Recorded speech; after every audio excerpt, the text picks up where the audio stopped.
സന്തോഷം എന്നുള്ള വിഷയമാണ് ഫിലിപ്പി ലേഖനത്തിൻ്റെ തുടക്കം മുതൽ ഒടുക്കം വരെ നമുക്ക് കാണാനായിട്ട് കഴിയുന്നത്. വേദപുസ്തകത്തിലെ 66 പുസ്തകങ്ങളിൽ മറ്റു പുസ്തകങ്ങളെ പറഞ്ഞിരിക്കുന്നതിനേക്കാൾ എന്ന് പറഞ്ഞാൽ മറ്റ് 65 പുസ്തകങ്ങളിലും പറഞ്ഞിട്ടുള്ളതിനേക്കാൾ സന്തോഷിക്കണം എന്നുള്ള ആഹ്വാനം നൽകുന്ന ഏറ്റവും കൂടുതൽ പ്രാവശ്യം ആഹ്വാനം നൽകുന്ന പുസ്തകമാണ് ഫിലിപ്പി ലേഖനം. അതുകൊണ്ട് ഫിലിപ്പി ലേഖനത്തിൻ്റെ കീ വേഡ്സ്, താക്കോൽ വാക്യം എന്ന് തന്നെ നമുക്ക് പറയാൻ കഴിയുന്നത് 4-ാം അധ്യായത്തിൻ്റെ 4-ാം വാക്യത്തിൽ പറഞ്ഞിട്ടുള്ള കർത്താവിൽ എപ്പോഴും സന്തോഷിപ്പീൻ എന്നുള്ള ആ വാക്യമാണ്. ആ വാക്കിനെ കേന്ദ്രീകരിച്ചാണ് ഫിലിപ്പി ലേഖനത്തിൻ്റെ ആദ്യം മുതൽ അവസാനം വരെയുള്ള മുഴുവൻ നിർദ്ദേശങ്ങളും തന്നിട്ടുള്ളത്. നമ്മൾ ഈ ലേഖനം ഞാനൊന്ന് 4 അധ്യായങ്ങളേ ഉള്ളൂ.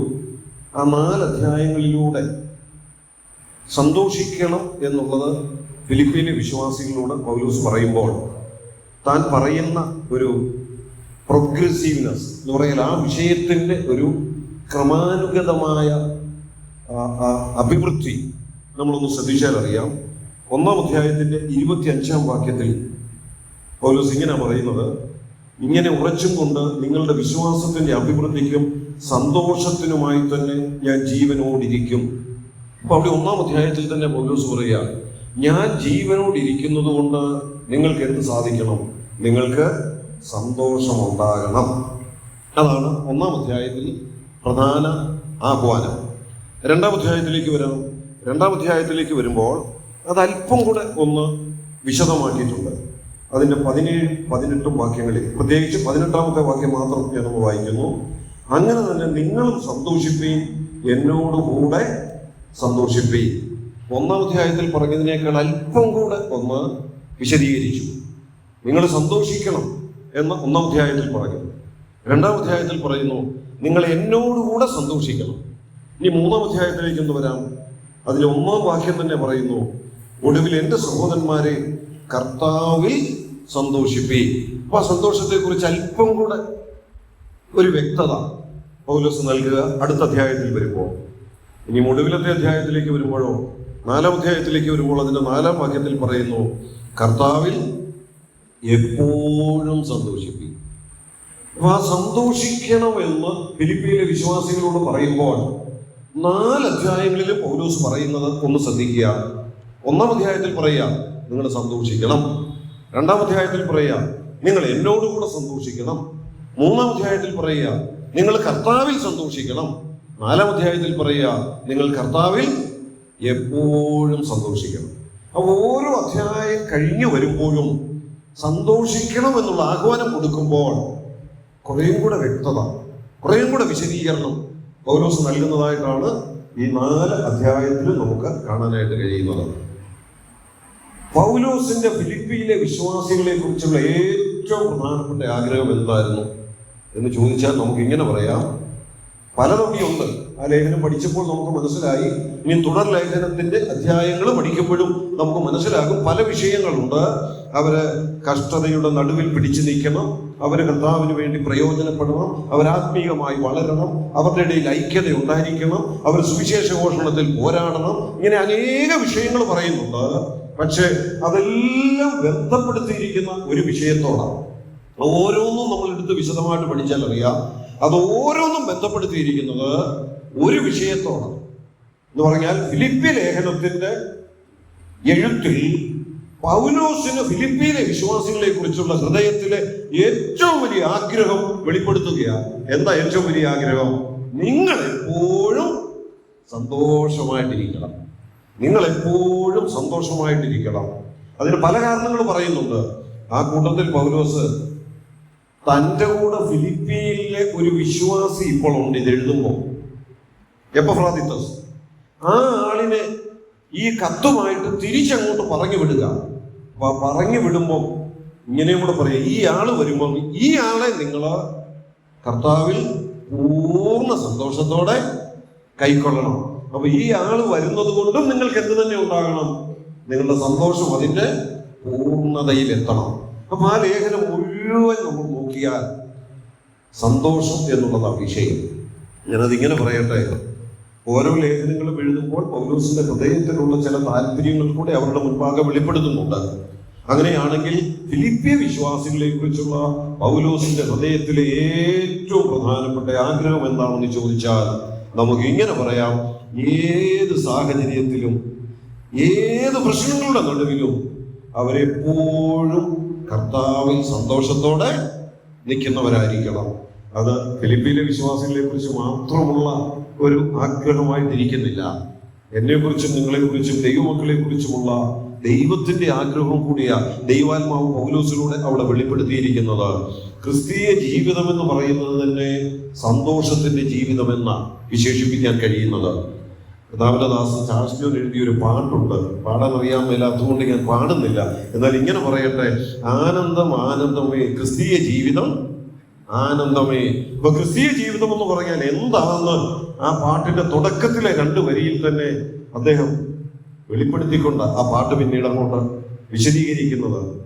ക്രിസ്തീയ ജീവിതം എന്ന് പറയുന്നത് ആനന്ദത്തിന്റെ ജീവിതമാണ്. ക്രിസ്തീയ ജീവിതത്തിൽ പ്രശ്നങ്ങളില്ലേ? ക്രിസ്തീയ ജീവിതത്തിൽ പ്രതികൂലങ്ങളില്ലേ? ക്രിസ്തീയ ജീവിതത്തിൽ കഷ്ടതകളില്ലേ? ക്രിസ്തീയ ജീവിതത്തിൽ രോഗങ്ങളില്ലേ? ക്രിസ്തീയ ജീവിതത്തിൽ വേദനയുടെ അനുഭവങ്ങളില്ലേ? വേർപാടിന്റെ അനുഭവങ്ങളില്ലേ? ദുഃഖത്തിന്റെ കാരണങ്ങളില്ലേ? ഈ ലേഖനത്തിൽ തന്നെ പൗലോസ് പറയുന്നുണ്ട്, എന്റെ ദുഃഖം കുറയാൻ, എന്റെ ദുഃഖം വർദ്ധിക്കാതിരിക്കാൻ എന്നൊക്കെ പൗലോസ് ഈ ലേഖനത്തിൽ തന്നെ പറയുന്നുണ്ട്. അപ്പൊ പൗലോസിനും ഇത് എഴുതുമ്പം ദുഃഖത്തിനുള്ള ചില കാരണങ്ങളുണ്ട്. പക്ഷെ അതിന്റെ എല്ലാം നടുവിലും പൗലോസിന് പറയാൻ കഴിയുന്ന, എല്ലാം ഇന്ന് പകർന്നു നൽകാൻ കഴിയുന്ന ഏറ്റവും പ്രധാനപ്പെട്ട ആശയം എന്ന് പറയുന്നത്, ക്രിസ്തീയ ജീവിതം എന്ന് പറയുന്നത് സന്തോഷത്തിന്റെ ജീവിതമാണ്. പ്രശ്നങ്ങളുടെ ഒക്കെ നടുവിലും നമ്മുടെ മുഖത്ത് നോക്കിയ മറ്റുള്ളവർക്ക് എന്ത് കാണാൻ കഴിയണം? ഒരു സന്തോഷം. പ്രശ്നമില്ലാഞ്ഞിട്ടല്ല, രോഗങ്ങളില്ലാഞ്ഞിട്ടല്ല, പക്ഷെ മറ്റുള്ളവർ നോക്കുമ്പോൾ നാം ദൈവമക്കളാണെന്നുള്ളതിന്റെ ഒരു പ്രകടമായ തെളിവ് കൂടിയാണ്. മറ്റുള്ളവർ നോക്കുമ്പോൾ മുഖത്ത് എപ്പോഴും ഒരു പ്രസന്നത, മുഖത്ത് എപ്പോഴും ഒരു സന്തോഷം. ഇതാ ശരിയായ ക്രിസ്തീയ ജീവിതം എന്ന് പറയുന്നത്. പ്രശ്നങ്ങളോർത്ത് വ്യാകുലപ്പെട്ട്, പ്രശ്നങ്ങളോർത്ത് ദുഃഖിച്ച്, നിരാശപ്പെട്ട് ഇങ്ങനെ മുൻപോട്ട് പോകുന്ന അനുഭവമല്ല ശരിയായ ക്രിസ്തീയ ജീവിതം എന്ന് പറയുന്നത്. ഞാനത് ഒന്നുകൂടെ ആവർത്തിച്ച് പറയുകയാണ്. പ്രശ്നങ്ങളില്ലാതെ വരുന്നില്ല, പ്രതികൂലങ്ങളും എതിർപ്പുകളും ഒന്നുമില്ലാതെ വരുന്നില്ല. ഒരുപക്ഷെ നമ്മെ നിരാശപ്പെടുത്തുന്ന, ദുഃഖിപ്പിക്കുന്ന, നമുക്ക് യോഗ്യമെന്ന് തോന്നാത്ത പലതും നമുക്ക് നേരിടേണ്ടി വരാം. അതിന്റെ എല്ലാം നടുവിലും മറ്റുള്ളവർ നോക്കുമ്പോൾ കാണുന്നത് നമ്മുടെ മുഖത്ത് ഉണ്ടായിരിക്കണം, ഉള്ളിലുണ്ടായിരിക്കണം. നമ്മിൽ ഒരു സന്തോഷം എപ്പോഴും ഉണ്ടായിരിക്കുക എന്നുള്ളതാണ് യഥാർത്ഥ വിശ്വാസ ജീവിതം, യഥാർത്ഥ ക്രിസ്തീയ ജീവിതം. അപ്പൊ ഈ ഒരു ആഹ്വാനമാണ് ഈ ലേഖനത്തിൽ ഉടനീളം പൗലോസ് പകർന്നു നൽകുന്നത്.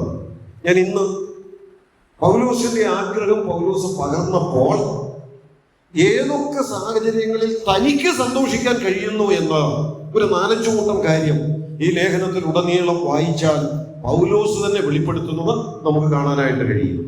പൗലോസ് ഇപ്പൊ ജയിലിലാണ് കിടക്കുന്നത്. ജയിലിൽ കിടക്കുന്നതിന്റെ പ്രയാസങ്ങൾ ഉണ്ടെന്ന് മാത്രമല്ല, അടുത്ത ചൊവ്വാഴ്ച നമ്മൾ ചിന്തിക്കാൻ പോകുന്ന ആ വേദഭാഗത്ത് അവിടെ വേറൊരു പ്രത്യേക കാര്യം തന്നെ ദുഃഖിപ്പിച്ചതിനെ കുറിച്ച് പറയുന്നുണ്ട്. എന്താ? എപ്പഫ്രാദിത്തസ് എന്ന് പറയുന്ന ഒരു സഹോദരൻ ഫിലിപ്പിയ സഭയിൽ നിന്ന് തന്റെ അരികെ വന്ന് തന്നെ ശുശ്രൂഷിച്ച് കുറച്ച് ദിവസം ജയിലിൽ വന്നു. തന്നെ ശുശ്രൂഷിച്ച് ആ മനുഷ്യൻ രോഗിയായെന്ന് മാത്രമല്ല അവസാനം മരണത്തിന്റെ വക്കോളം എത്തി. അത് തന്നെ ദുഃഖിപ്പിച്ചു. പക്ഷെ അവിടെ പൗലോസ് പറയുക, ദൈവം അവനോട് കരുണ ചെയ്തു, എന്റെ ദുഃഖം കുറഞ്ഞു, എന്റെ ദുഃഖം കൂടാതിരിക്കത്തൊക്കെ വന്നു എന്നൊക്കെ അവിടെ പറയുന്നുണ്ട്. അവൻ ദുഃഖത്തിന് കാരണമുള്ള വിഷയം തനിക്കുണ്ട്. ജയിലിലായത് തന്നെ ഒരളവിൽ ദുഃഖിപ്പിക്കുന്ന വിഷയമാണ്. അവിടെ കിടന്നിട്ടും ഇതാ തന്നെ കാണാൻ വന്ന് കൂടെ നിന്നയാള് തന്നെ ശുശ്രൂഷിച്ചതിന്റെ പേരിൽ ഇപ്പൊ രോഗിയായി മരിക്കാറുമായി. ദുഃഖമില്ലാതെ വരുമോ? ഇതെല്ലാം ഉണ്ട്. എന്നിട്ടും പറയുക, എപ്പോഴും കർത്താവിൽ സന്തോഷിക്കണം. ഇതെങ്ങനെ സാധിക്കുന്നത്? ഇതാണ് ക്രിസ്തീയ ജീവിതം. എങ്ങനെ സാധിക്കുന്നു എന്നുള്ളത് നമുക്ക് വാക്കുകൊണ്ട് പറയാൻ പറ്റുന്നതല്ല. എങ്ങനെ സാധിക്കുന്നു എന്നുള്ളത് അനുഭവിച്ചറിയാൻ പറ്റുന്ന ഒന്നാണ്. അത് ഈ കർത്താവിലാണ് നമ്മുടെ സന്തോഷമെങ്കിൽ മാത്രമേ നമുക്കത് അനുഭവിക്കാനായിട്ട് പറ്റുള്ളൂ. ഇനി നമുക്ക് പൗലോസ് താൻ ഈ സാഹചര്യങ്ങളിലൊക്കെ സന്തോഷം കണ്ടെത്തിയ ചില വിഷയങ്ങൾ ഈ ലേഖനത്തിൽ പറയുന്നുണ്ട്. അതിൽ ഒന്നാമത്തേത് 1-ാം അധ്യായത്തിന്റെ 3-ാമത്തെ വാക്യമാണ്. ഒന്ന് വായിക്കാം. 1-ാം അധ്യായത്തിന്റെ 3-ാം വാക്യം. ഞാൻ നിങ്ങൾക്ക് എല്ലാവർക്കും വേണ്ടി കഴിക്കുന്ന സകല പ്രാർത്ഥനയിലും എപ്പോഴും സന്തോഷത്തോടെ പ്രാർത്ഥിച്ചും നിങ്ങളിൽ നല്ല പ്രവൃത്തിയെ ആരംഭിച്ചവൻ യേശുക്രിസ്തുവിന്റെ നാളോളം അതിനെ തികയ്ക്കുമെന്നും ഉറപ്പായി വിശ്വസിച്ചുമിരിക്കുന്നു. അപ്പൊ ഇവിടെ തുടക്കത്തിൽ തന്നെ പൗലോസ് പറയാണ്, ഞാൻ നിങ്ങളെ എല്ലാം ഓർത്ത് എപ്പോഴും പ്രാർത്ഥിക്കുന്നുണ്ട്. പക്ഷെ പ്രാർത്ഥിക്കാനിരിക്കുമ്പോൾ നിങ്ങളെ കുറിച്ചുള്ള ഓർമ്മ വരുമ്പോൾ എനിക്ക് വലിയ സന്തോഷമാണ്. അതല്ലേ അവിടെ പറയുന്നത്, സന്തോഷത്തോടെ പ്രാർത്ഥിക്കുന്നു. എന്താ പ്രാർത്ഥിക്കാനിരിക്കുമ്പോൾ അവരെ കുറിച്ചുള്ള ഓർമ്മ തനിക്കൊരു സന്തോഷമാണെന്ന് പറയാൻ കാരണം? ജയിലിലാണ് കിടക്കുന്നത്. ജയിലിലെ പ്രയാസങ്ങളും പ്രശ്നങ്ങളും ഒക്കെ അനുഭവിച്ചുകൊണ്ട് കിടക്കുമ്പോഴും പൗലോസ് പറയുക, അതിൻ്റെ നടുക്കും നിങ്ങളെ കുറിച്ചുള്ള ഓർമ്മ എൻ്റെ മനസ്സിനെ സന്തോഷിപ്പിക്കുന്നു. അവ എന്താ സന്തോഷം എന്ന് പറയുന്നത് അവിടുത്തെ കാരണം? അതിൻ്റെ കാരണം ആ വാക്യത്തിൽ തന്നെ അതിന് തുടർച്ചയായിട്ട് പറയുന്നത് വായിച്ചാൽ മതി. സന്തോഷത്തോടെ പ്രാർത്ഥിച്ചു. എന്തുകൊണ്ട്? നിങ്ങളിൽ നല്ല പ്രവൃത്തി ആരംഭിച്ചവൻ യേശുക്രിസ്തുവിന്റെ നാളോളം അതിനെ തികയ്ക്കുമെന്ന് ഉറപ്പായി വിശ്വസിച്ചുമിരിക്കുന്നു. എന്ന് പറഞ്ഞാൽ ദൈവം നിങ്ങളിൽ ഒരു നല്ല പ്രവൃത്തി ആരംഭിച്ചിട്ടുണ്ട്, അത് നിങ്ങൾ ഒടുവോളം തികയ്ക്കുമെന്നുള്ള ഉറപ്പെനിക്കുണ്ട്. അത് ഓർക്കുമ്പോൾ നിങ്ങളെക്കുറിച്ച് എനിക്ക് വലിയ സന്തോഷം. എന്താ അവരിൽ ആരംഭിച്ച നല്ല പ്രവൃത്തി? അവരിൽ ആരംഭിച്ച നല്ല പ്രവൃത്തിയാണെന്ന് ഞാൻ ലേഖനത്തിന്റെ 1-ാം അധ്യായം നമ്മളെ ക്ലാസ്സായിട്ട് പഠിച്ചപ്പം ഇത് തന്നെ അല്പം കൂടുതൽ വിശദീകരിച്ചിരുന്നു. അതുകൊണ്ട് അതിന്റെ വിശദീകരണത്തിൽ പോകാതെ ആശയം മാത്രം പറയുക. ദൈവം അവരിൽ ആരംഭിച്ച നല്ല പ്രവൃത്തി എന്താ? അവരിങ്ങോട്ട് വിശ്വാസത്തിലേക്ക് വന്നപ്പം മുതൽ അവരിൽ ഒരു നല്ല പ്രവൃത്തി ആരംഭിച്ചു. ഏതാണ് നല്ല പ്രവൃത്തി? സുവിശേഷ ഘോഷണത്തിൽ അവർക്കുള്ള കൂട്ടായ്മ. ഇതത് പറയുന്നുണ്ട്, മുമ്പോട്ട് വരുമ്പോഴും പറയുന്നുണ്ട്. ശരിയല്ലേ? നമ്മളൊന്ന് നോക്കിക്കേ, ഫിലിപ്പിയിലെ വിശ്വാസികളെ ആദ്യം രക്ഷിക്കപ്പെട്ടു വന്നതാരാ? ഒരു സ്ത്രീയാണ്. അവൾ ഇങ്ങോട്ട് രക്ഷിക്കപ്പെട്ട അന്നേരെ ദൈവം അവളിൽ ഈ പ്രവൃത്തി ആരംഭിച്ചു. സുവിശേഷ ഘോഷണത്തിന്റെ പങ്കാളിത്തം ആരംഭിച്ചു. അതെങ്ങനെ തുടങ്ങി? അവള് രക്ഷിക്കപ്പെട്ടു കഴിഞ്ഞ് ഉടൻ തന്നെ അവള് പൗലോസിനോട് പറയാ, ഞാൻ മാത്രം ഇത് സത്യം അറിഞ്ഞാൽ പോരാ, ഈ നാട്ടുകാരോട് അറിയണം. അതുകൊണ്ട് കുറച്ചു നാളുകൂടി ഇവിടെ താമസിച്ച് പ്രവർത്തിക്കണം. അതിന് നിങ്ങൾ ഈ പുഴവക്കത്തൊന്നും കിടക്കണ്ട, എന്റെ വീട് തുറന്നു തന്നേക്കാം. വീട് തുറന്നു കൊടുത്തു. സുവിശേഷ ഘോഷണത്തിൽ പങ്കാളിയായി. ആ വിശ്വസിച്ച് അന്ന് മുതല് ദൈവം അവളിൽ ഒരു നല്ല പ്രവൃത്തി ആരംഭിച്ചു. പിന്നീട് അങ്ങോട്ട് പലരെ കുറിച്ച് ഇതിനകത്ത് പറയുന്നുണ്ട്. സുവിശേഷ ഘോഷണത്തിൽ പങ്കാളിയായ എന്നൊക്കെ പറയുന്നുണ്ട്. ഒടുവിൽ ഞാൻ ഇങ്ങനെ പറയട്ടെ, ഈ ലേഖനം എഴുതിക്കൊണ്ടിരിക്കുമ്പോൾ അല്ലെങ്കിൽ എഴുതുന്ന സമയത്തും ഫിലിപ്പി സഭ സുവിശേഷ ഘോഷണത്തിൽ പങ്കാളിയായി. എങ്ങനെ? അവരോട് സുവിശേഷം പറഞ്ഞ് അവരെ വചനം പഠിപ്പിച്ച ആ ദൈവദാസൻ ഇപ്പൊ സുവിശേഷ നിമിത്തം ജയിലിൽ കിടക്കുക. ജയിലിൽ കിടക്കുമ്പോൾ ആ ദൈവദാസന്റെ ഭൗമിക ആവശ്യത്തിന് ഫിലിപ്പിയിലെ സഭ ഒരു കൂട്ടായ്മ എടുത്ത് അതും കൊടുത്ത എപ്പഫ്രാദിസിനെ അങ്ങോട്ട് വിട്ടിരിക്കുന്നത് 4-ാം അധ്യായത്തിൽ വായിക്കുന്നുണ്ട്. അപ്പൊ ഇത് എഴുതുന്നിടം വരെ ഇവര് പൗലോസിനോടുകൂടെ സുവിശേഷ ഘോഷണത്തിൽ പങ്കാളികളായി. അത് ഓർക്കുമ്പോൾ പൗലോസ് പറയുക, എന്റെ ഹൃദയം വല്ലാതെ സന്തോഷിക്കുന്നു. നിങ്ങളെ ഓർത്ത് ഞാൻ ഈ ജയിലിൽ കിടന്ന് പ്രാർത്ഥിക്കുന്നുണ്ട്. പക്ഷെ പ്രാർത്ഥിക്കാനിരിക്കുമ്പോൾ നിങ്ങളിലുള്ള ഒരു പ്രവൃത്തിയെ കുറിച്ചുള്ള ഓർമ്മ എൻ്റെ മനസ്സിൽ വരുമ്പോൾ എൻ്റെ വേദന മാറുക, എൻ്റെ ദുഃഖം മാറുക, എൻ്റെ ഹൃദയം അങ്ങ് സന്തോഷിക്കുക. അപ്പൊ പൗലോസിന്റെ ഹൃദയത്തെ സന്തോഷിപ്പിച്ച ഒരു വിഷയം എന്ന് പറയുന്നത് ഫിലിപ്പിയ സഭ സുവിശേഷ ഘോഷണത്തിൽ കാണിച്ച പങ്കാളിത്തം, സുവിശേഷ ഘോഷണത്തിലെ ഫിലിപ്പിയ വിശ്വാസികളുടെ കൂട്ടായ്മ എന്നുള്ളതാണ്. നമ്മൾ 4-ാം അധ്യായത്തിലേക്കൊക്കെ വരുമ്പോൾ അതിൻ്റെ വിശദീകരണങ്ങൾ വായിക്കുന്നുണ്ട്. ഈ സഭയെ സംബന്ധിച്ച് കഴിഞ്ഞ ക്ലാസ്സിൽ ഞാൻ പറഞ്ഞതായെങ്കിലും ഒരു വാക്ക് പറയട്ടെ. ഫിലിപ്പിയ സഭയെ സംബന്ധിച്ച് വലിയ കുഴപ്പമൊന്നും ഇല്ലാത്തൊരു സഭയാണ്. ആകെപ്പാടെ ഒരു അല്പ അനൈക്യം ഒക്കെ മാത്രമേ ഉള്ളൂ.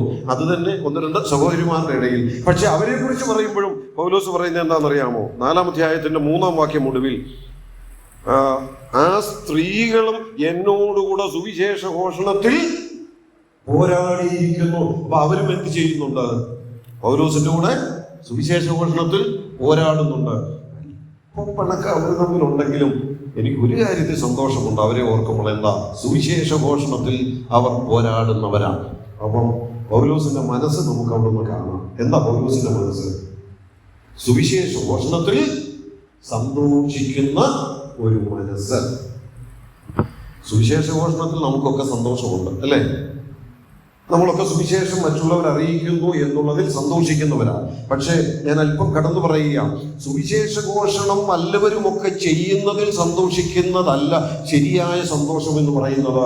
സുവിശേഷ ഘോഷണത്തിൽ നാം എത്രമാത്രം വ്യാപൃതരാകുന്നു എന്നുള്ളതാണ് ശരിക്ക് സുവിശേഷ ഘോഷണത്തിൽ നമ്മുടെ ഹൃദയം സന്തോഷിക്കുന്നോ ഇല്ലയോ എന്നുള്ളതിന്റെ തെളിവ്. പലയിടത്തുമൊക്കെ നടക്കുന്ന സുവിശേഷ പ്രവർത്തനങ്ങളെ കുറിച്ച് കേൾക്കുമ്പോൾ നമുക്ക് വലിയ സന്തോഷമാണ്. നമ്മൾ വിശ്വസിക്കുന്ന ഈ വിശ്വാസത്തെ കുറിച്ച് അവർ പ്രസംഗിക്കുന്നുണ്ടല്ലോ, അവിടെ കഷ്ടതയിലും അവര് ഇതിനുവേണ്ടി അധ്വാനിക്കുന്നുണ്ടല്ലോ, കേൾക്കുമ്പോൾ സന്തോഷമാണ്. പക്ഷേ ശരിക്ക് സുവിശേഷ വേളയിൽ സന്തോഷിക്കുന്ന ഒരു ഹൃദയമുണ്ടെങ്കിൽ അങ്ങനെയുള്ള വാർത്തകൾ കേൾക്കുമ്പോൾ മാത്രമല്ല, ആ സുവിശേഷ ഘോഷണത്തിൽ ഏർപ്പെട്ടുകൊണ്ട സന്തോഷം വെളിപ്പെടേണ്ടതാണ്. ഇതിന്റെ 1-ാം അധ്യായത്തിൽ തന്നെ നേരത്തെ ചിന്തിച്ചതുകൊണ്ടാണ് വിശദമാക്കാത്തത്. എങ്കിലും ഈ സാഹചര്യത്തിൽ അത് പറയേണ്ടതുകൊണ്ട് ഞാനങ്ങ് പറയുക. 1-ാം അധ്യായത്തിൽ തന്നെ പൗലോസ് പറയുന്നുണ്ട്, ഞാനിവിടെ കിടക്കുമ്പോൾ നിങ്ങളൊക്കെ നല്ല മനസ്സോടെ സുവിശേഷം പ്രസംഗിക്കുന്നുണ്ട്. എന്നാൽ ചിലര് നല്ല മനസ്സോടെയല്ല, എന്നെ ക്ലേശിപ്പിക്കണമെന്ന് കരുതി നാട്യത്തോടെ പറയുന്നവരുമുണ്ട്. ഈ സുവിശേഷം പ്രസംഗിക്കുന്നവരുണ്ട്. പക്ഷേ ഞാൻ അതിലും സന്തോഷിക്കുക. എന്താ കാരണം? നല്ല മനസ്സോടെ അല്ലെങ്കിലും അവരും നാട്യത്തോടെ കപടതയോടെ ആണെങ്കിലും എന്നെ ക്ലേശിപ്പിക്കാൻ വേണ്ടിയാണെങ്കിലും അവരും ക്രിസ്തുവിനെ അല്ലയോ പ്രസംഗിക്കുന്നത്. അപ്പൊ അവിടെ പൗലോസിന്റെ അവരെന്നെ ബുദ്ധിമുട്ടിക്കാൻ പ്രസംഗിക്കുന്നു എന്നുള്ള വിഷമമുണ്ടെങ്കിലും അതിനെ ഓവർകം ചെയ്യുന്ന ഒരു സന്തോഷം. എന്താ സന്തോഷം? അവരും ആരെയാ പ്രസംഗിക്കുന്നത്? ക്രിസ്തുവിനെ. ഇതാ സുവിശേഷ വേലയിൽ സന്തോഷിക്കുന്ന മനസ്സ്. ഇതാ നമുക്കുണ്ടായിരിക്കേണ്ടത്. മറ്റുള്ളവരുടെ സുവിശേഷം അറിയിക്കുന്ന കാര്യത്തിൽ നാം അതിന് പല നിലകളിൽ നമുക്ക് പങ്കാളികളാകാം. അത് എത്രമാത്രം ആ പങ്കാളിത്തം നാം വഹിക്കുന്നുണ്ട് എന്നുള്ളത് നാം ഒന്ന് ചിന്തിക്കുന്നത് നല്ലതാണ്. സുവിശേഷ ഘോഷണത്തിൽ, സുവിശേഷ വേലയിൽ പങ്കാളികളായി സന്തോഷിക്കുന്ന, അല്ലെ സുവിശേഷ വേലയിൽ സന്തോഷിക്കുന്ന ഒരു നല്ല മനസ്സ് പൗലോസിന് ഉണ്ടായിരുന്നെന്ന് 1-ാം അധ്യായത്തിൽ പൗലോസ് വെളിപ്പെടുത്തുക. ഇനി ഞാൻ ഓരോ അധ്യായത്തിലൂടെ അങ്ങ് കടന്നു പോവുകയാണ്. 2-ാം അധ്യായത്തിലേക്ക് ഒന്ന് വരാം. 2-ാം അധ്യായത്തിന്റെ 2-ാമത്തെ വാക്യത്തിൽ പൗലോസിന് സന്തോഷത്തിന് കാരണമായ മറ്റൊരു വിഷയം പറയുന്നുണ്ട്. ആദ്യത്തെ വാക്യങ്ങൾ മുഴുവൻ ഞാനൊന്ന് വായിക്കുക. ക്രിസ്തുവിൽ വല്ല പ്രബോധനവും ഉണ്ടെങ്കിൽ, സ്നേഹത്തിന്റെ വല്ല ആശ്വാസവും ഉണ്ടെങ്കിൽ, ആത്മാവിന്റെ വല്ല കൂട്ടായ്മയും ഉണ്ടെങ്കിൽ, വല്ല ആർദ്രതയും മനസ്സലിവും ഉണ്ടെങ്കിൽ, നിങ്ങൾ ഏക മനസ്സുള്ളവരായി, ഏക സ്നേഹം കൊണ്ട് ഐക്യമത്യപ്പെട്ട് ഏകഭാവമുള്ളവരായി എടുത്തത് ഇങ്ങനെ എന്റെ സന്തോഷം പൂർണ്ണമാക്കുകയും. അപ്പൊ പൗലോസിന്റെ ഹൃദയത്തെ സന്തോഷിപ്പിക്കുന്ന 2-ാമത്തെ വിഷയം ഇവിടെ പൗലോസ് പറയുക. എന്താ 2-ാമത്തെ വിഷയം? ഫിലിപ്പി സഭയിലെ വിശ്വാസികൾ ഐക്യതയിൽ നിൽക്കുന്നു, ഏക മനസ്സോടെ നിൽക്കുന്നു, ഏകഭാവമുള്ളവരാ, ഐക്യമത്യപ്പെട്ട് നിൽക്കുക.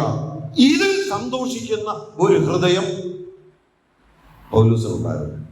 പൗലോസിന്റെ മനസ്സോടെ പൗലോസിലൂടെ വെളിപ്പെടുത്തുന്നത്. ഈ ലേഖനങ്ങളൊക്കെ നമ്മൾ വായിച്ചാൽ പൗലോസിന്റെ സ്വഭാവം നമുക്ക് ആ ലേഖനങ്ങളിലൂടെ കാണാം. പൗലോസിന്റെ മനസ്സ് ആ ലേഖനങ്ങളിലൂടെ പൗലോസ് വെളിപ്പെടുത്തുക. ഒന്നാമത് പറയുക, സുവിശേഷ വേലയിൽ സന്തോഷിക്കുന്ന ഒരു മനസ്സ് പൗലോസിനുണ്ടായിരുന്നു. 2, ദൈവസഭ ഐക്യതയിൽ നിലനിൽക്കുന്നതിൽ സന്തോഷിക്കുന്ന ഒരു മനസ്സ് പൗലോസിനുണ്ടായിരുന്നു. ഈ ലേഖനം വായിച്ചാൽ അറിയാം, അവരുടെ ഇടയിലുള്ള ചെറിയ പ്രശ്നം പോലും പൗലോസിനെ എത്രമാത്രം ഭാരപ്പെടുത്തി. അതിന് കറക്ഷന് വേണ്ടി എത്രമാത്രം വാക്കുകൾ അവിടെ ഉപയോഗിച്ചിട്ടുണ്ട്, എത്രമാത്രം വാക്യങ്ങൾ ഈ ലേഖനത്തിൽ പൗലോസ് ഉപയോഗിച്ചിട്ടുണ്ട്. കൊരിന്ത്യ സഭയോടൊക്കെ പറയുമ്പോഴാണെങ്കിൽ നമ്മുടെ ഫിലിപ്പി ലേഖനത്തിൽ ഈ ഒരു വിഷയത്തിന് പൗലോസ് ഉപയോഗിച്ചിരിക്കുന്ന വാക്കുകളും വാക്യങ്ങളും വെച്ച് നോക്കിയാൽ കൊരിന്ത്യ സഭയിലെ പ്രശ്നങ്ങളെ കുറിച്ച് ഇതുപോലെ വിശദീകരിക്കാൻ പോയിരുന്നെങ്കിൽ ഈ വേദപുസ്തകം മുഴുവൻ കൊരിന്ത്യ സഭയ്ക്കുള്ള ദൂത് കൊടുക്കേണ്ട പോലുള്ള വിഷയങ്ങൾ അവിടെ ഉണ്ടായിരുന്നു. ഈ ഒരു ഒറ്റ വിഷയം പോലും എത്ര ഗൗരവത്തോടെയാണ് അവൻ പൗലോസ് കണ്ടതെന്നുള്ളതാണ് ഫിലിപ്പി ലേഖനത്തിലെ ആ ഭാഷാ പ്രയോഗത്തിലൂടെ നമുക്ക് മനസ്സിലാക്കാൻ കഴിയുന്നതാണ്. അപ്പൊ പൗലോസിന്റെ മനസ്സിന്റെ അടുത്ത പ്രത്യേകത ഞാൻ ഇവിടെ പറയട്ടെ. പൗലോസ് ദൈവസഭ ഒന്നായി നിൽക്കുന്നതിൽ സന്തോഷിക്കുന്ന ഒരു മനസ്സ് നമുക്കുണ്ടായിരുന്നു. പൗലോസിനുണ്ടായിരുന്ന ആ മനസ്സ് നമുക്കുണ്ടാവും. നമ്മൾ ഒന്നായിട്ട് നിൽക്കുക. ചെറിയ ചെറിയ ഭിന്നതകൾ, ചെറിയ ചെറിയ അകൽച്ചകൾ, ചെറിയ ചെറിയ പ്രയാസങ്ങൾ ഇങ്ങനെയൊക്കെ ഉള്ളത് ഒരുപക്ഷെ വളരെ ഗൗരവമായി വലിയ പ്രശ്നത്തിലേക്കൊന്നും പോകുന്നില്ലെങ്കിലും ചെറിയ ചെറിയ പ്രയാസങ്ങളും അകൽച്ചകളുമായിട്ട് നിൽക്കുന്നതുണ്ടെങ്കിൽ അതും ഒന്ന് വേണ്ട നിലയിൽ പരിഹരിക്കപ്പെട്ട് സമയം ഒന്നായി നിൽക്കുന്നതിൽ സന്തോഷിക്കാൻ കഴിയുന്ന ഒരു മനസ്സ് നമുക്കുണ്ടാകണം. അങ്ങനെ ഉണ്ടെങ്കിൽ, എന്തെങ്കിലുമൊക്കെ ചെറുതുണ്ടെങ്കിൽ അതും പരിഹരിക്കാനുള്ള ഒരു ശ്രമം നമ്മുടെ ഭാഗത്ത് ഉണ്ടാകണം. അതാണ് പൗലോസിന്റെ ആ മനസ്സിലൂടെ നമുക്ക് കാണാൻ കഴിയുന്നത്. അപ്പൊ ഈ 2-ാം അധ്യായത്തിൽ നാം കാണുന്നത് പൗലോസ് ദൈവസഭയുടെ യൂണിറ്റി സന്തോഷിക്കുന്ന ഒരു മനസ്സ് പൗലോസിനുണ്ടായിരുന്നു. ഞാൻ തിരിച്ചു ചോദിക്കട്ടെ, ദൈവസഭയിൽ അനൈക്യം കണ്ടാൽ വേദനിക്കുന്ന ഒരു ഹൃദയം നമുക്കുണ്ടോ? ദൈവസഭയിൽ അകൽച്ചകൾ കണ്ടാൽ ഭാരപ്പെടുന്ന ഒരു ഹൃദയം നമുക്കുണ്ടോ? അതുണ്ടാകണം. എങ്കിലേ ഐക്യത കാണുമ്പോൾ സന്തോഷിക്കാനായിട്ട് നമുക്ക് കഴിയൂ. പൗലോസ് അവരുടെ ഐക്യത കണ്ട് സന്തോഷിക്കുമ്പോൾ പറയുന്നത് എന്താണെന്നറിയാമോ? അവരുടെ ആ അനൈക്യത്തിലെ വേദന, അതിന്റെ ഭാരം, അതാണ് അവരെ അറിയിക്കുന്നത്. അപ്പൊ 2 കാര്യങ്ങളാണ് ഞാൻ ഓർപ്പിച്ച. മൂന്നാമത്തത് 2-ാം അധ്യായത്തിന്റെ തന്നെ 17-ാമത്തെ വാക്യം. എന്നാൽ നിങ്ങളുടെ വിശ്വാസം എന്ന യാഗമർപ്പിക്കുന്ന ശുശ്രൂഷയിൽ എൻ്റെ രക്തം ഒഴിക്കേണ്ടി വന്നാലും ഞാൻ സന്തോഷിക്കും, നിങ്ങളോട് എല്ലാവരോടും കൂടെ സന്തോഷിക്കും. അങ്ങനെ തന്നെ നിങ്ങളും സന്തോഷിപ്പീൻ, എന്നോടുകൂടെ സന്തോഷിപ്പീൻ. ഇവിടെ പൗലോസ് പറയുന്നു, 3-ാമത്തെ സന്തോഷത്തിന് കാരണമായ വിഷയം എന്താ? എന്നാൽ നിങ്ങളുടെ വിശ്വാസം എന്ന യാഗമർപ്പിക്കുന്ന ശുശ്രൂഷയിൽ എൻ്റെ രക്തം ഒഴിക്കേണ്ടി വന്നാലും ഞാൻ സന്തോഷിക്കും. പൗലോസ് പറയാ, നിങ്ങൾക്ക് ചില ഗുണം ഉണ്ടാകുന്നതിന് വേണ്ടി മരിക്കേണ്ടി വന്നാലും ഞാൻ സന്തോഷിക്കും. അപ്പൊ അവിടെ എന്താ പറയുന്ന വിഷയം? അതതിന്റെ മുകളിലത്തെ വാക്യങ്ങൾ വായിച്ചാൽ നമുക്കറിയാം. ഞാൻ അതിന്റെ മുകളിലത്തെ ചില വാക്യങ്ങൾ വായിക്കേണ്ടതാണ്, പക്ഷേ സമയലാഭത്തിന് വേണ്ടി ആ 16-ാം വാക്യം കൊണ്ട് നിർത്താം. 16-ാം വാക്യത്തിൽ പറയുന്നു, അങ്ങനെ ഞാൻ ഓടിയതും അധ്വാനിച്ചതും വെറുതെ ആയില്ല എന്ന് ക്രിസ്തുവിന്റെ നാളിൽ എനിക്ക് പ്രശംസയുണ്ടാകും. എന്നാൽ നിങ്ങളുടെ വിശ്വാസം എന്ന യാഗമർപ്പിക്കുന്ന ശുശ്രൂഷയിൽ എൻ്റെ രക്തമൊഴിക്കേണ്ടി വന്നാലും ഞാൻ സന്തോഷിക്കും. ഇവിടെ പൗലോസിന്റെ ഹൃദയത്തെ സന്തോഷിപ്പിച്ച 3-ാമത്തെ വിഷയം എന്താ? താൻ ഓടിയതും അധ്വാനിച്ചതും വെറുതെ ആയില്ലല്ലോ എന്നുള്ളതിലുള്ള സന്തോഷം. നമുക്കറിയാം, ഒരു ആത്മീയ ശുശ്രൂഷ ചെയ്ത് കഴിയുമ്പോൾ ആ ആത്മീയ ശുശ്രൂഷയ്ക്ക് ചില പ്രയോജനങ്ങൾ ഉണ്ടായി എന്നറിയാൻ ഇടയായാൽ അത് ചെയ്യുന്നവരുടെ ഹൃദയത്തിലുണ്ടാകുന്ന സന്തോഷം ചെറുതല്ല. ഇനി വലിയ ആത്മീയ പ്രയോജനം ഇല്ല എങ്കിൽ പോലും, എന്ന് പറയാം, വലിയ പെട്ടെന്നൊരു റിസൾട്ട് ഒന്നും കാണാൻ പറ്റിയില്ലെങ്കിൽ പോലും ആ ശുശ്രൂഷയെ കുറിച്ച് ചിലപ്പം മുഖസ്തുതിയോടുകൂടി ആണെങ്കിൽ പോലും ചിലർ നല്ല അഭിപ്രായം പറഞ്ഞാൽ നമ്മുടെ ഉള്ളിലൊരു സന്തോഷം ഉണ്ടാകും. അങ്ങനെയാണെങ്കിൽ അതിന് ഒരു റിസൾട്ട് ഉണ്ടെങ്കിലോ, അതിനൊരു പ്രയോജനം ഉണ്ടായാലോ, അവിടെയാണ് ശരിയായ സന്തോഷം അനുഭവിക്കാൻ കഴിയുന്നത്. പൗലോസ് പറയാം, ഞാൻ ഓടിയതും അധ്വാനിച്ചതും ഒന്നും വെറുതെ ആയില്ലല്ലോ എന്ന് നിങ്ങളെ ഓർക്കുമ്പോൾ എൻ്റെ ഹൃദയത്തിന് സന്തോഷമുണ്ട്. നമ്മൾ നോക്കിയേ, പൗലോസ് ഓടിയതിന്റെ അധ്വാനിച്ചതിന്റെ ഫലമല്ലേ ഫിലിപ്പിയിലെ സഭ തന്നെ ഫിലിപ്പിയിലോട്ട് ചെന്നൊരു പുഴവക്കത്ത് പോയി വെറുതെ ഇരുന്നത്. അന്നേരം ഒരു സ്ത്രീയോട് കണ്ടപ്പം സുവിശേഷം പറഞ്ഞതാ. അപ്പൊ അവിടെ മുതൽ തന്റെ അധ്വാനം തുടങ്ങി. പിന്നീട് ഈ സഭയുണ്ടായി. അവരോടുള്ള ബന്ധത്തിൽ തന്റെ അധ്വാനങ്ങൾ ഇപ്പോഴും ഈ ജയിലിൽ കിടന്നു അവർക്ക് വേണ്ടി അധ്വാനിക്കുക. പൗലോസ് പറയാ, ഈ അധ്വാനം ഒന്നും വെറുതെ അല്ലല്ലോ എന്ന് ഓർക്കുമ്പോൾ എന്റെ ഹൃദയം സന്തോഷിക്കുന്നു. ഞാനതിന്റെ മറുവശം പറയാൻ ആഗ്രഹിക്കുന്നു. താൻ കർത്താവിൽ ചെയ്ത അധ്വാനങ്ങൾക്ക് ഫലമുണ്ടെന്ന് കണ്ടപ്പോൾ സന്തോഷിക്കുന്ന ഒരു ഹൃദയം തനിക്കുണ്ടായിരുന്നോ? അതെന്തുകൊണ്ട് അങ്ങനെ ഒരു ഹൃദയം തനിക്കുണ്ടായത്? അധ്വാനിക്കുന്നത് കൊണ്ടല്ലേ ഫലമുണ്ടായത്. താൻ അധ്വാനിച്ചപ്പോൾ അതിന് ഫലമുണ്ടായി. ഇനി തന്റെ അധ്വാനത്തെ കുറിച്ചൊക്കെ നമ്മൾ മറ്റൊരു നിലയിൽ വിശദമായിട്ട് ചിന്തിക്കുകയാണെങ്കിൽ ദൈവസഭയോട് ബന്ധപ്പെട്ട്, കൊരിന്തിലെ സഭയോട് ബന്ധപ്പെട്ട് തന്നെ പറയുന്നുണ്ട്, താന് കൊരിന്തിലെ സഭയെ ഒരു തോട്ടം എന്നുള്ള നിലയിൽ അല്ലെങ്കിൽ ഒരു കൃഷിയോട് ബന്ധപ്പെടുത്തി സാദൃശ്യപ്പെടുത്തിയൊക്കെ പറയുന്നുണ്ട്, ഞാൻ നട്ടു, അപ്പൊല്ലോസ് നനച്ചു, ദൈവം അത്ര വളരുമാറാക്കി. അപ്പൊ തന്റെ അധ്വാനം നടുക എന്നുള്ളതാണ്, നനയ്ക്കുന്ന അധ്വാനം വേറൊരാളാണ്. അപ്പൊ പലരും ചേർന്നുള്ള അധ്വാനത്തിൽ ഞാനും ചെയ്ത അധ്വാനത്തെ ഫലകരമായി കാണുവാനിടയായല്ലോ എന്നുള്ളത് എൻ്റെ ഹൃദയത്തിനൊരു വലിയ സന്തോഷം. പ്രിയപ്പെട്ടവരെ, നാമം ശരിക്ക് കർത്താവിന് വേണ്ടി ആത്മാർത്ഥതയോടെ അധ്വാനിക്കുകയാണെങ്കിൽ അതിന് ഫലമുണ്ടാകും, യാതൊരു സംശയവുമില്ല. ഒരുപക്ഷെ ഇന്നല്ലെങ്കിൽ നാളെ അതിന്റെ റിസൾട്ട്, ഇനി അതുമല്ലെങ്കിൽ നിത്യതയിൽ അതിന്റെ ഫലം നമുക്ക് കാണാനായിട്ട് കഴിയും. ഈ വചനം വിതറിയാൽ, ഇത് വിതച്ചാൽ, ദൈവവചനത്തിൽ തന്നെ നമ്മൾ വായിക്കുന്നുണ്ട്, അത് ഫലം കൊയ്യാതെ മടങ്ങി വരികയില്ല എന്ന കർത്താവിൽ നാം ചെയ്യുന്ന അധ്വാനത്തെ കുറിച്ച് 1 കൊരിന്ത്യർ 15-ാം അധ്യായത്തിൽ പറഞ്ഞ് അവസാനിപ്പിക്കുമ്പോൾ നാം ഇങ്ങനെയാണ് വായിക്കുന്നത്: കർത്താവിൽ നാം ചെയ്യുന്ന പ്രയത്നങ്ങളൊന്നും വ്യർത്ഥമല്ല. ആ വാക്യം അങ്ങനെ തന്നെ നമുക്കൊന്നെടുത്ത് വായിക്കാം. സാധാരണ ആ വാക്യം നമ്മൾ സംസ്കാര ശുശ്രൂഷയോട് ബന്ധപ്പെട്ടൊക്കെ വായിക്കുമ്പോൾ, പ്രത്യേകിച്ച് സെമിത്തേരിയിൽ വായിച്ച് അവസാനിപ്പിക്കുമ്പോൾ വായിക്കുന്ന ഒരു വാക്യമാണ് 1 കൊരിന്ത്യർ 15-ാം അധ്യായത്തിന്റെ 58-ാം വാക്യം. ആകയാൽ എൻ്റെ പ്രിയ സഹോദരന്മാരെ, നിങ്ങൾ ഉറപ്പുള്ളവരും കുലുങ്ങാത്തവരും നിങ്ങളുടെ പ്രയത്നം കർത്താവിൽ വ്യർത്ഥമല്ല എന്ന് അറിഞ്ഞിരിക്കുക. കർത്താവിന്റെ വേലയിൽ എപ്പോഴും വർദ്ധിച്ചു വരുന്നവരുമാകുകയും. കർത്താവിൽ നാം ചെയ്യുന്ന പ്രയത്നം വ്യർത്ഥമല്ല.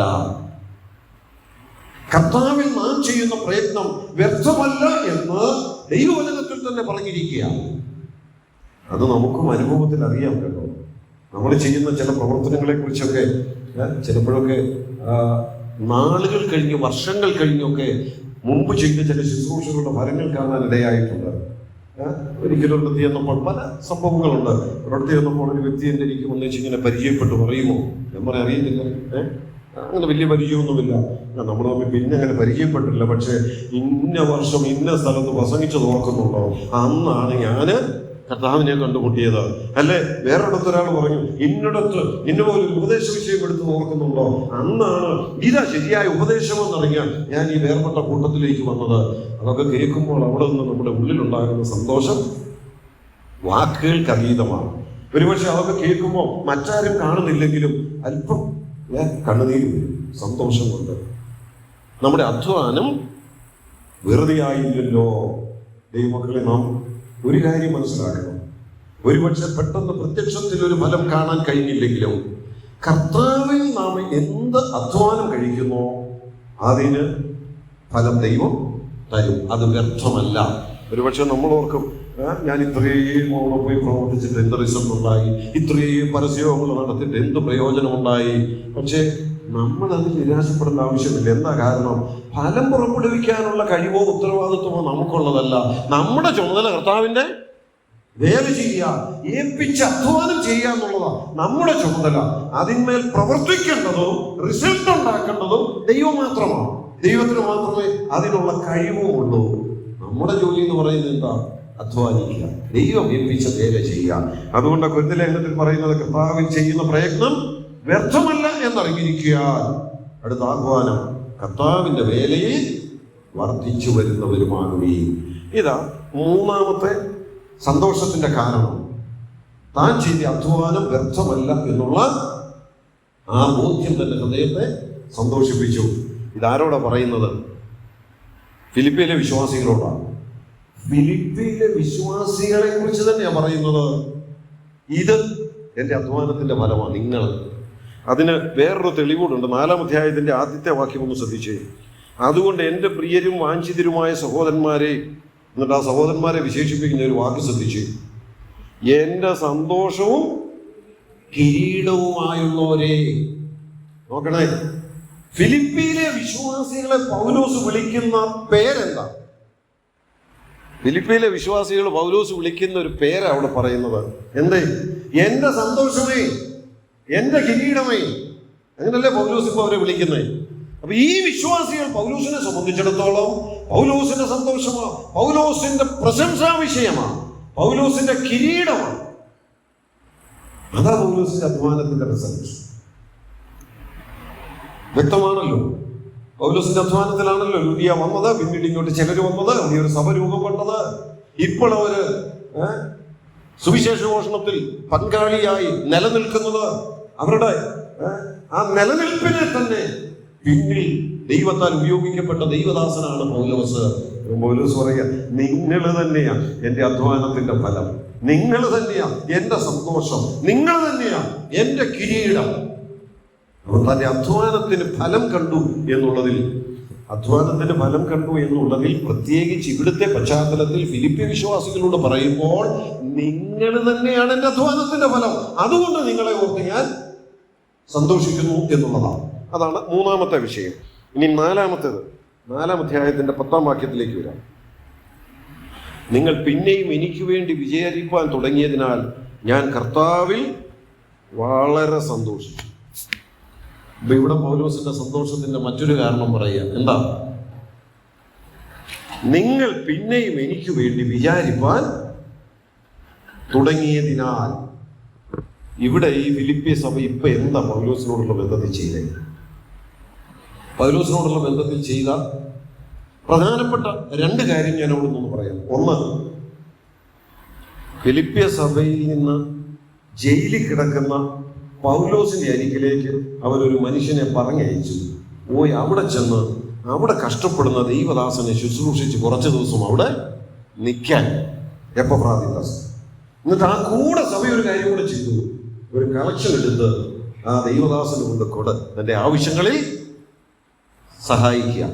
അതേക്കുറിച്ച് പൗലോസ് പറയുമ്പോൾ അവിടെ താഴെ പറയുന്നുണ്ട്, എൻ്റെ ആവശ്യത്തിന് ഇവിടെ ഒരു ബുദ്ധിമുട്ടുമില്ല, ആവശ്യത്തിന് എനിക്കുണ്ട് എന്ന് പറഞ്ഞാൽ, ഇപ്പൊ ഇത് നിങ്ങൾ കൊടുത്തു വിട്ടില്ലായിരുന്നേലും കുഴപ്പമില്ല, പക്ഷെ കൊടുത്തു വിട്ടതിൽ എനിക്ക് വലിയ സന്തോഷം. എന്താ? ആ കിട്ടിയ കാശിന്റെ അടിസ്ഥാനത്തിലല്ല ഞാൻ സന്തോഷിക്കുന്നത്, എന്നെ കുറിച്ചൊരു വിചാരം നിങ്ങൾക്കുണ്ടല്ലോ എന്നുള്ളത്. അതല്ലേ അവിടുത്തെ സന്തോഷ വിഷയം. ആ വാക്യം ഒന്ന് ശ്രദ്ധിച്ച്, നിങ്ങൾ പിന്നെയും എനിക്ക് വേണ്ടി വിചാരിപ്പാൻ തുടങ്ങിയതിനാൽ ഞാൻ കർത്താവിൽ വളരെ സന്തോഷിക്കുന്നു. പ്രിയപ്പെട്ടവരെ, നമ്മൾ എന്തെങ്കിലും കൊടുക്കുന്നതല്ല ഇവിടുത്തെ വിഷയം. പിന്നെ പൗലോസിന് എന്തെങ്കിലും കിട്ടി എന്നുള്ളതല്ല വിഷയം. വിചാരമുണ്ടെങ്കിൽ ആവശ്യം ഇറങ്ങി ചെയ്യും, അതതിന്റെ മറുവശം. എന്നാൽ അതിനൊരു പക്ഷേ ഏറ്റക്കുറച്ചിലുകൾ ഉണ്ടാകാം, അതിനൊരു പക്ഷേ വ്യത്യസ്തതകൾ വന്നേക്കാം. എന്നാൽ നമ്മളെ കരുതുന്നുണ്ടെന്നൊരു ചിന്തയുണ്ടെങ്കിൽ, നമ്മളെ കുറിച്ചുള്ള വിചാരം സഭയ്ക്കുണ്ടെന്നുണ്ടെങ്കിൽ, അത് അവരുടെ ഹൃദയത്തെ സന്തോഷിപ്പിക്കുന്നു. നാം അത് പ്രത്യേകം മനസ്സിലാക്കേണ്ട ഒരു കാര്യമാണ്. ദൈവസഭ എന്നെ വിചാരിക്കുന്നുണ്ട്, എന്നെക്കുറിച്ചൊരു ചിന്ത അവരുടെ മനസ്സിലുണ്ട്, എന്നെക്കുറിച്ചുള്ള ഒരു കരുതൽ അവരുടെ ഉള്ളിലുണ്ട് എന്നുള്ളത് പൗലോസിന്റെ ഹൃദയത്തെ സന്തോഷിപ്പിച്ചു. എങ്കിൽ പൗലോസിനേക്കാൾ ബലഹീനരായ വിശ്വാസികൾ നാം അവരെ കരുതുന്നുണ്ടെന്നുള്ള ചിന്ത വന്നാൽ എത്രയധികം സന്തോഷിക്കാനുള്ള സാധ്യതകളുണ്ട്. ശരിയല്ലേ? പലപ്പോഴും നമ്മുടെ സഭകളിൽ പലരും വേണ്ട പോലെ പ്രയോജനപ്പെടാത്തതിന്റെ കാരണം എന്താണെന്നറിയാമോ? പലരും സഭയോട് വേണ്ട നിലയിൽ ഹൃദ്യത പുലർത്താൻ കഴിയാതെ പോകുന്നതിന്റെ കാരണം എന്താണെന്നറിയാമോ? അവരെ കുറിച്ച് കാര്യമായ വിചാരം നമുക്ക് ഇല്ല എന്നുള്ളതാണ്. അവരെ കുറിച്ച് കാര്യമായ കരുതൽ നമുക്ക് ഇല്ല എന്നുള്ളതാണ്. എന്നാൽ പൗലോസ് ഇവിടെ പറയുന്നത് ഒരു വലിയ മുന്നറിയിപ്പ് കൂടാ, ഒരു വലിയ പ്രബോധനം കൂടാ. മറ്റുള്ളവരെ കരുതാനുള്ള ഒരു മനസ്സ്, നിങ്ങൾക്ക് അങ്ങനെ ഒരു മനസ്സുണ്ടെന്നറിയുന്നതിൽ എൻ്റെ ഹൃദയം സന്തോഷിക്കുമോ? 5-ാമത്തതോടെ ഓർപ്പിച്ച് ഞാൻ അവസാനിപ്പിക്കാം. 5-ാമത്തത് 4-ാം അധ്യായത്തിന്റെ 4-ാം വാക്യമാണല്ലോ താക്കോൽ വാക്യം. അവിടെ പറയുമ്പോൾ ഇങ്ങനെയാ പറയുന്നത്, കർത്താവിൽ എപ്പോഴും സന്തോഷിപ്പീൻ. ഇതിവിടെ കിടന്ന് പറയുന്നേ, ജയിലിൽ കിടന്ന, കഷ്ടതയുടെ നടുവിൽ കിടന്ന. അപ്പൊ അവിടെ പൗലോസ് സന്തോഷിക്കുന്ന മറ്റൊരു ഘടകം, കഷ്ടതയിലും സന്തോഷിക്കാൻ കഴിയുന്നു. കഷ്ടതയിൽ സന്തോഷിക്കാൻ കഴിയുന്നതിന്റെ കാരണം അറിയണമെങ്കിൽ അടുത്ത ലേഖനത്തിലേക്ക് വന്നാൽ മതി. കൊലോസ്യ ലേഖനം 1-ാം അധ്യായത്തിന്റെ 24-ാം വാക്യത്തിൽ ഈ വാക്യത്തിന്റെ ഒരു വിശദീകരണം പൗലോസ് നൽകുന്നുണ്ട്. 1-ാം അധ്യായത്തിന്റെ 24-ാം വാക്യം ഒന്ന് ശ്രദ്ധിക്കുക. ഇപ്പോൾ ഞാൻ നിങ്ങൾക്ക് വേണ്ടിയുള്ള കഷ്ടാനുഭവങ്ങളിൽ സന്തോഷിച്ച് ക്രിസ്തുവിന്റെ കഷ്ടങ്ങളിൽ കുറവായുള്ളത് എൻ്റെ ജഡത്തിൽ സഭയായ അവന്റെ ശരീരത്തിനു വേണ്ടി പൂരിപ്പിക്കുന്നു. എന്തുകൊണ്ടാണ് കഷ്ടങ്ങളിൽ സന്തോഷിക്കുന്നതെന്ന് കൊലോസ്യർ 1:24 പൗലോസ് വ്യക്തമാക്കി. കർത്താവിൽ എപ്പോഴും സന്തോഷിപ്പീൻ, കഷ്ടതയിലും സന്തോഷിപ്പീൻ. എന്തുകൊണ്ട് കഷ്ടതയിൽ സന്തോഷിക്കുന്നതാണ്? 2 കാര്യങ്ങൾ കൊലോസ്യർ 1:24 നമുക്ക് കാണാം. ഒന്ന്, ഇപ്പോൾ ഞാൻ ആർക്കു വേണ്ടിയാണ് കഷ്ടപ്പെടുന്നത്? നിങ്ങൾക്ക് വേണ്ടി. അടുത്ത്, ക്രിസ്തുവിന്റെ കഷ്ടങ്ങളിൽ കുറവായുള്ളത്. അപ്പോൾ ആർക്കു വേണ്ടിയാണ് കഷ്ടപ്പെടുന്നത്? ക്രിസ്തുവിനു വേണ്ടി. എന്തുകൊണ്ടാണ് പൗലോസ് ആ കഷ്ടതയിൽ സന്തോഷിക്കുന്നത്? ജയിലിൽ കിടന്ന് ഈ ബുദ്ധിമുട്ടുകൾ അനുഭവിക്കുമ്പോഴും പറയാ, ഈ കഷ്ടതയിലും എനിക്ക് സന്തോഷമാണ്. എന്താ കാരണം? ഇത് യേശു ക്രിസ്തുവിന് വേണ്ടി അനുഭവിക്കുന്ന കഷ്ടതയാണ്. പിന്നെ 2, നിങ്ങൾക്ക് വേണ്ടി. നിങ്ങൾക്ക് വേണ്ടി എന്ന് പറഞ്ഞാൽ അതിന്റെ അർത്ഥം എന്താ? നിങ്ങൾക്ക് വേണ്ടി എന്ന് പറഞ്ഞാൽ നിങ്ങൾ ഏതെങ്കിലും കുരുത്തക്കേട് കാണിച്ചതുകൊണ്ട് ഞാൻ ഈ കഷ്ടത അനുഭവിക്കുക എന്നല്ല അവിടുത്തെ ആശയം. നിങ്ങൾക്ക് വേണ്ടി ഞാൻ കഷ്ടത അനുഭവിക്കുന്നു എന്ന് പറഞ്ഞാൽ അവിടുത്തെ ആശയം ഈ കഷ്ടത കൊണ്ട് നിങ്ങൾക്ക് ചില പ്രയോജനങ്ങളുണ്ട്. നിങ്ങൾക്ക് വേണ്ടിയാണ്, നിങ്ങളുടെ പ്രയോജനത്തിനാണ്, നിങ്ങളുടെ നന്മയ്ക്ക് വേണ്ടിയാ, നിങ്ങളുടെ ആശ്വാസത്തിന് വേണ്ടിയാ, നിങ്ങളുടെ ധൈര്യത്തിന് വേണ്ടിയാ, അപ്പൊ നിങ്ങൾക്ക് വേണ്ടിയാ. അപ്പൊ ഇവിടെ കഷ്ടതയിൽ പൗലോസ് സന്തോഷിക്കാൻ കാരണമെന്ന് പറയുന്നത്, ഒന്ന്, ഇത് കർത്താവിന് വേണ്ടിയാണല്ലോ എന്നുള്ളത്. രണ്ട്, ഞാൻ ഈ കഷ്ടത അനുഭവിക്കുന്നത് കൊണ്ട് ദൈവജനത്തിന് അതുകൊണ്ട് പ്രയോജനമുണ്ടെന്നുള്ളത്. ഈ രണ്ട് ചിന്ത വന്നപ്പോൾ ജയില് തനിക്ക് ഒരു വിഷയമല്ല, ബന്ധനങ്ങൾ തനിക്കൊരു പ്രയാസമല്ല, അവിടെയും സന്തോഷിക്കാൻ കഴിയുന്ന ഒരു മനസ്സ്. 5 കാര്യങ്ങൾ ഈ ഫിലിപ്പ്യ ലേഖനത്തിലൂടെ ഞാൻ ഓർപ്പിച്ചു. ഞാനിവിടെ അവസാനിപ്പിക്കുകയാണ്. സന്തോഷിക്കാനുള്ള ആഹ്വാനം പൗലോസ് തരുന്നത് ഈ ലേഖനത്തിന്റെ എല്ലാ അധ്യായങ്ങളിലൂടെയും നാം കണ്ടു. സന്തോഷിക്കണം, എന്നോടുകൂടെ സന്തോഷിക്കണം, കർത്താവിൽ സന്തോഷിക്കണം, കർത്താവിൽ എപ്പോഴും സന്തോഷിക്കണം. ഈ ആഹ്വാനം കൊടുക്കുന്ന പൗലോസ് സന്തോഷിപ്പാൻ തന്നെ പ്രേരിപ്പിക്കുന്ന 5 വിഷയങ്ങൾ ഈ ലേഖനത്തിൽ അവതരിപ്പിച്ചു. അത് മറ്റുള്ളവർക്കൊരു മുന്നറിയിപ്പ് കൂടിയാണ്. എന്തൊക്കെയാ 5 വിഷയങ്ങൾ? ഒന്ന്, ഫിലിപ്പിയിലെ സഭ സുവിശേഷ വേല ചെയ്യുന്നതിൽ സന്തോഷിക്കുന്നു. സുവിശേഷ വേലയിൽ സന്തോഷിക്കുന്ന ഒരു മനസ്സ്. ഞാൻ ഒരു കാര്യം പറയട്ടെ, ഞാൻ ആ ആശയം ഒന്നുകൂടെ എടുത്തു പറയുക. പൗലോസ് സുവിശേഷ വേലയിൽ സന്തോഷിക്കുന്നു എന്ന് പറയുമ്പോൾ നാട്യത്തോടെയോ കാപട്യത്തോടെയോ എന്നെ ക്ലേശിപ്പാനോ ആകട്ടെ അവരും സുവിശേഷമല്ലേ ചെയ്യുന്നത് എന്ന് കണ്ട് അതിൽ സന്തോഷിക്കാനുള്ള ഒരു മനസ്സ് എന്ന് പറഞ്ഞാൽ, ചിലപ്പോൾ നമുക്കൊക്കെ ചിലർ ചെയ്യുന്ന ശുശ്രൂഷകളെ കുറിച്ചൊക്കെ പുള്ളിയാണോ ചെയ്യുന്നത്, പുള്ളി എങ്ങനെയാ ജീവിക്കുന്നത്, പുള്ളി എങ്ങനെയാ നമ്മളോടൊക്കെ, പുള്ളി എന്താ പ്രവർത്തിക്കുന്നത്, എന്നിട്ടാണോ ഈ വേല ചെയ്യുന്നത്, എന്നിട്ടാണോ ഈ പ്രവർത്തനങ്ങൾ ചെയ്യുന്നത് എന്നൊക്കെ ഒരുപക്ഷെ നമുക്ക് തോന്നാം. പക്ഷെ ഞാൻ ഒരു കാര്യം പറയട്ടെ, ശരിക്ക് കർത്താവിൽ സന്തോഷിക്കുന്ന ഒരു ഹൃദയമുണ്ടെങ്കിൽ അതാരും ആകട്ടെ, അതെങ്ങനെയും ആകട്ടെ, എന്താ ചെയ്യുന്നത്? കർത്താവിന്റെ വേലയല്ലേ, കർത്താവിന്റെ മഹത്വത്തിന് വേണ്ടിയല്ലേ, അതിൽ വ്യക്തിപരമായി സന്തോഷിക്കാൻ കഴിയുന്ന ഒരു മനസ്സ്, കർത്തൃവേലയിൽ സന്തോഷിക്കുന്ന ഒരു മനസ്സ്. 2, ദൈവജനത്തിന്റെ ഐക്യതയിൽ സന്തോഷിക്കുന്ന ഒരു മനസ്സ്. അധ്വാനത്തിന്റെ ഫലം ദൈവസഭയിൽ കാണാൻ കഴിയുമ്പോൾ അതിൽ സന്തോഷിക്കുന്ന ഒരു മനസ്സ്. സഭയുടെ കരുതലിൽ സന്തോഷിക്കുന്ന ഒരു മനസ്സ്. കഷ്ടതയിലും സന്തോഷിക്കുന്ന ഒരു മനസ്സ്. ഇതെല്ലാം സാധിക്കണമെങ്കിൽ 4-ാം അധ്യായത്തിൽ പറഞ്ഞിരിക്കുന്നതാണ് ഏറ്റവും അത്യാവശ്യം, കർത്താവിൽ സന്തോഷിക്കുന്ന ഒരു മനസ്സ്. പൗലോസിന്റെ ആ മനസ്സ് ഇതിലൂടെ പൗലോസ് വെളിപ്പെടുത്തിയിരിക്കുകയാണ്. ക്രിസ്തീയ ജീവിതം തന്നെ സന്തോഷത്തിന്റെ ജീവിതമാണ്. ഈ സാഹചര്യങ്ങളിലൊക്കെ നമ്മുടെ ഹൃദയം സന്തോഷിക്കുന്ന ഒരനുഭവം നമുക്കുണ്ടാകുവാൻ, ഇവിടെ ഇടയ്ക്ക് പൗലോസ് പറഞ്ഞതുപോലെ ആ സന്തോഷത്തിന്റെ പൂർണ്ണതയിൽ നിലനിൽപ്പാൻ ദൈവത്തിന്റെ ആത്മാവ് ഈ വാക്കുകളിലൂടെ നമ്മെ സഹായിക്കട്ടെ. ദൈവനാമം വാഴ്ത്തപ്പെടട്ടെ.